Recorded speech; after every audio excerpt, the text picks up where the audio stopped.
তা আমাদের দেখার বিষয় না। আমরা দেখতে আসছি তখনই যখন আমরা তার ব্যাপারে দেশ বিদেশ থেকে শুধু অভিযোগ শুনতেছি। আমি আপনাকে অনুরোধ করবো, আপনার পররাষ্ট্র সচিব যদি জসিম হয় তাহলে এই সরকারের ক্ষতি করার জন্য আর বিদেশে আপনার ভাবমূর্তি নষ্ট করার জন্য আর কাউকে লাগবে না। সেই আপনার পররাষ্ট্র মন্ত্রণালয়কে আওয়ামী পুনর্বাসন কেন্দ্র বানাইতেছে। আমরা জসিমকে চাই না, বিপ্লবী ছাত্র জনতা জসিমকে চায় না, আমরা আপনাকে বিব্রত করতে চাই না, রাজপথে কোনো আন্দোলন করে সরকারের উপর চাপ বাড়াইতে চাই না। জসিমকে সরানোর অনুরোধ করলাম স্যার। জসিমকে আমরা পররাষ্ট্র মন্ত্রণালয় আর দেখতে চাই না।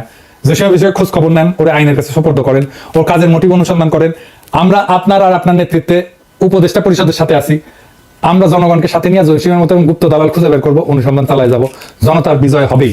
যদি জসিম না যায় স্যার, তাহলে কলে স্যার আমি কলে কোনো একটা মুহূর্তে লোকজন নিয়ে পররাষ্ট্র মন্ত্রণালয়ে ঢুকে যাবো, ওরা ঘাট ধরে বের করে দেবো। আর জসিম, তোমার একটা পুরানো কথা কই, বাঘে ছিলে 18 গা, পুলিশ ছিলে 36 গা, আর পিনাকি ছিলে জয় বাংলা, ইনকিলাব জিন্দাবাদ। প্রিয় দেশবাসী, আপনারা যে যেখান থেকে ভিডিওটি শুরু থেকে শেষ পর্যন্ত দেখেছেন আপনাদেরকে অসংখ্য ধন্যবাদ জানাই। আর যারা এই ধরনের নিউজ লাইভ দেখতে ভালোবাসেন তারা অবশ্যই ইউটিউব চ্যানেলটি সাবস্ক্রাইব করে রাখবেন আর এই ভিডিওটি শেয়ার করে অপর ভাইকে দেখার সুযোগ করে দেবেন। তাহলে সবাই ভালো থাকবেন, সুস্থ থাকবেন। দেখা হবে পরবর্তী কোনো দেশের আপডেট খবর অথবা নিউজ নিয়ে। আসসালামু আলাইকুম।